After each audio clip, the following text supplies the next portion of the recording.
Hi friends, அப்போ நம்ம இன்றைக்கி என்ன பார்க்க போகிறோம்னா இந்த கேசரி தான் எங்கள் அம்மா செஞ்சாங்க ஸ்பெஷலாக. இப்போது நாங்கள் எதுக்கு செய்கிறோம் பார்ப்போம். வாங்க.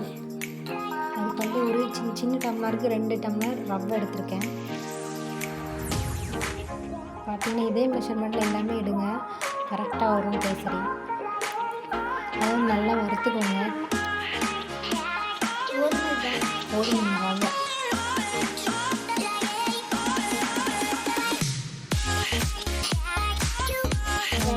நல்லா ப்ரௌனாக வர லைட் ப்ரௌன் வர வரைக்கும் எடுத்துக்கோங்க. லைட்டாக சூடு பார்த்துக்கோங்க. சீனி எடுத்துக்கோங்க. சீனி வந்து அதே டம்ளருக்கு ரவை எடுத்தோம், அதே சேம் டம்ளருக்கு 2 டம்ளர் சீனி எடுத்துக்கோங்க. கரெக்டாக எப்படி அளக்கணும் அதே சேம் அளவில் எடுத்துக்கோங்க. 2 டம்ளர் ரவை எடுத்துங்க, அதே சேம் டம்ளர் மட்டும்தான். அப்புறம் வந்து ஒரு தட்டில் திருப்பி கொஞ்சம் நெய் ஊற்றிக்கோங்க. கொஞ்சமாக அதில் வந்து உங்கள்கிட்ட இருக்கிற நட்ஸு எதுவாக இருந்தாலுமே போட்டுக்கலாம். நல்லா ப்ரௌன் கலர் வர வரைக்கும் நல்லா வறுத்துக்கோங்க.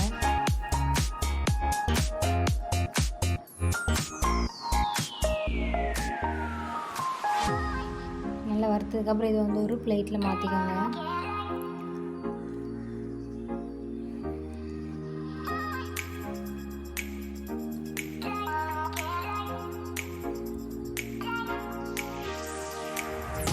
வந்து இந்த மாதிரி ப்ரௌன் கலர் வந்ததுக்கப்புறம் நீங்கள் வந்து பிளேட் மாற்றிட்டு அதுக்கப்புறம் வந்து கொஞ்சம் கிரைப்ஸ் போட்டுக்கோங்க.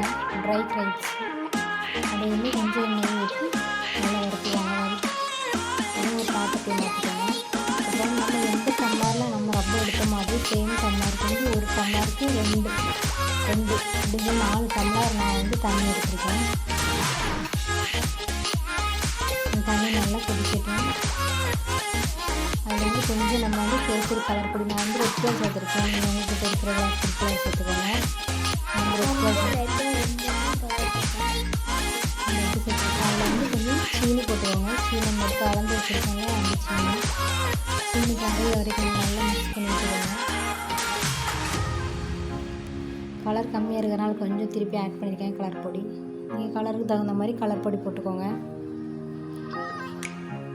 ஃபுட் கலர் தான். அதுக்கப்புறம் வந்து உங்களுக்கு ஏலக்காய் எத்தனை வேணுமோ அதை அனுசரித்து போட்டுக்கோங்க. நான் ஒரு ஏலக்காய் தான் போட்டிருக்கேன்.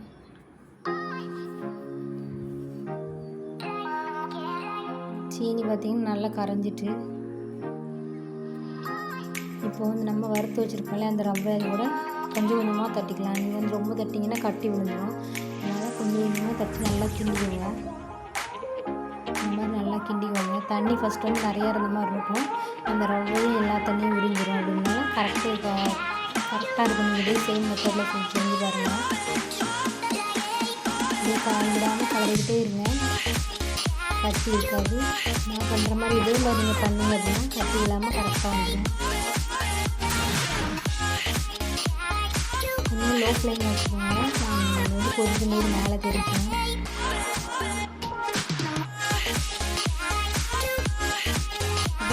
வறுத்து வச்சுருக்காங்க அந்த ட்ரை ஃப்ரூட்ஸ் ஸ்நாக்ஸ் எல்லாமே ஆட் பண்ணிக்கலாம்.